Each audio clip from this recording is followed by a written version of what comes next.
What if I told you the woman who shattered your heart didn't even know why she did it? What if her betrayal, her silence, her manipulation weren't acts of cruelty, but symptoms of a deeper, unconscious force?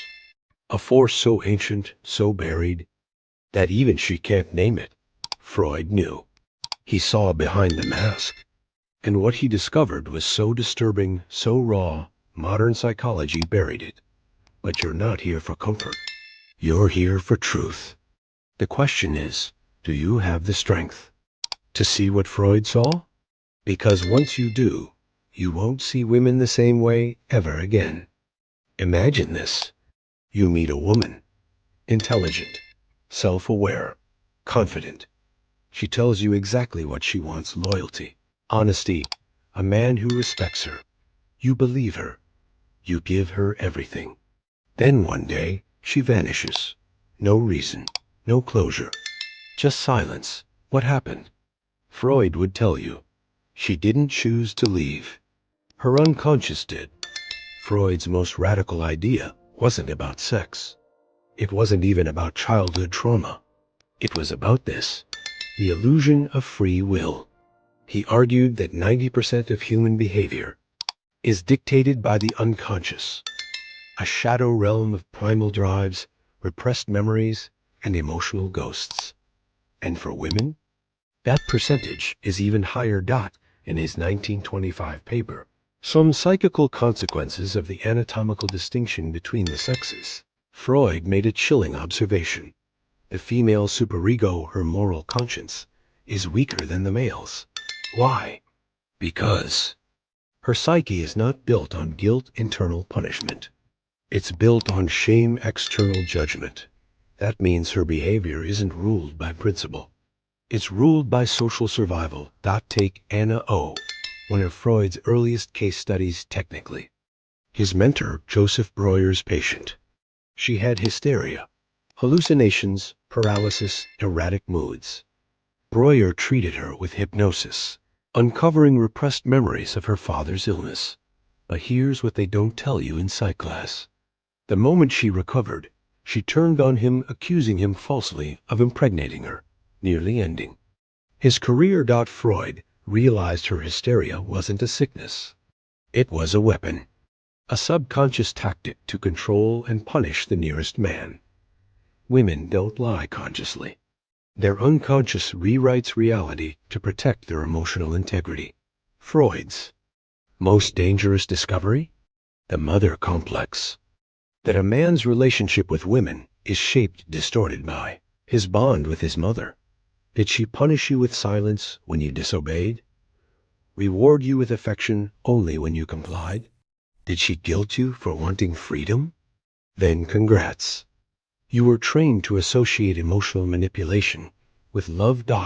In the dissolution of the Oedipus complex, Freud explained, to become a man, a boy must destroy his maternal attachment. Most never do. They spend their lives repeating the pattern, seeking women who control them like their mothers did, or who punish them for trying to escape. But what if women aren't choosing this? What if their cruelty, their cold exits, their emotional warfare are not choices, but instinctual reflexes, the work of an ancient program? You're sitting at dinner with her. She's laughing, touching your arm. That look in her eyes says, I'm yours. You let go. You trust. Then, 3 days later, she ghosts you. What changed? Nothing. Because it was never her decision. It was her biology's. Modern science confirms what Freud only suspected. A woman's personality shifts with her menstrual cycle. During ovulation, flirtatious, risk-taking, drawn to dominance. During menstruation, irritable, critical, hypersensitive. Ask her why she lost interest. She'll invent a reason. We're just not compatible. But the truth? Her biology vetoed you. The Spartans knew this. They forbade husbands from sleeping beside menstruating wives. Not because they hated women, but because they understood. A bleeding woman is a hostile woman. They didn't blame her. They managed it. Freud's most brutal insight. A woman's love is never unconditional. Even the best mother resents her son. Why? Because he will leave her. This is the original trauma of the female psyche. That all love is temporary. So she learns from girlhood. Extract what you need: resources, security, and move on before you're abandoned. The wife who leaves after 10 years? She didn't change. She fulfilled her unconscious objective: children, stability. Now biology pushes her toward novelty. The girlfriend who picks pointless fights. She's not crazy. She's testing your strength, your leadership. And if you fail, her instinct marks you as weak. In Civilization and its Discontents, Freud wrote, women are the enemies of civilization because their loyalty is not to order, but to survival. Here's the primal female algorithm colon: idealize. Test. Discard. Laugh at your jokes. Mirror your dreams. Make you feel chosen. Then challenge, withdraw, confuse.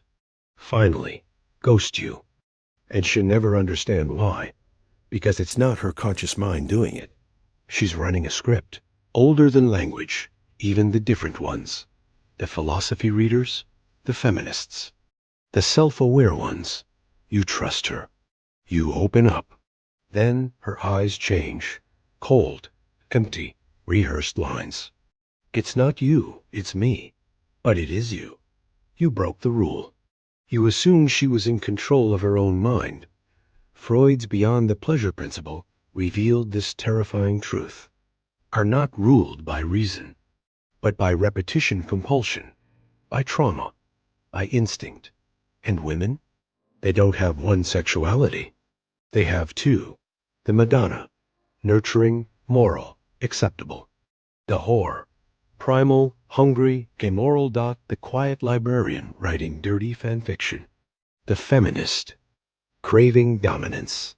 The loyal girlfriend dreaming of being ravished. This isn't contradiction. It's the uncanny. Something familiar turned alien. And it terrifies men.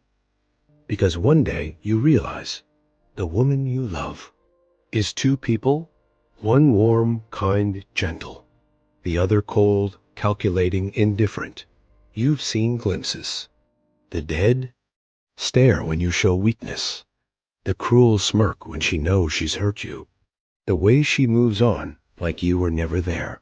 Freud didn't say it outright, but he hinted in private letters. Women are at war with themselves, and men are the casualties. Because every woman is taught two lies: you are equal to men, but also better than men. So when her dark instincts surface, the cravings, the tests, the chaos, she hates herself. In the 1930s, Freud's student Helene Deutsch treated a radical feminist. She married a controlling man who silenced her voice. And she confessed, I hate that I need his rules. But when he's firm with me, I feel peace. Her conscious mind wanted equality. Her unconscious craved hierarchy. The conflict destroyed her, and every man she touched. Freud saw it in all. His patience. The chaste girl fantasized about being used. The promiscuous one wanted worship. Because female desire is split between what the world allows and what her body wants. Watch what she says, then ignore it. Watch what she chooses. The chaos, the criminal, the dark triad: narcissism, manipulation, detachment, the trait society condemns. Her body rewards. But here's the final twist. What if she doesn't want this either? What if every cruel rejection, every cold shoulder, every ghosting is a desperate attempt to fight the beast inside her? Freud's most heartbreaking insight: women punish the men who love them most. Because if you love her completely, she can't blame you for her emptiness. So, is there any way for a man to win? Yes, but not by playing her game. Here's the forbidden solution. The one Freud whispered but never wrote. Withdraw first. Don't wait to be discarded. Make her feel the loss before she plans it. Embrace the unsaid. Don't explain. Don't justify. Mystery attracts. Certainty repels. See her shadow. Don't flinch when she shows her darkness. Smile. Let her lie. Let her test you. But don't crumble. This isn't about controlling women. It's about surviving them. Because Freud was right. The only way to win is to stop playing their game and start playing yours.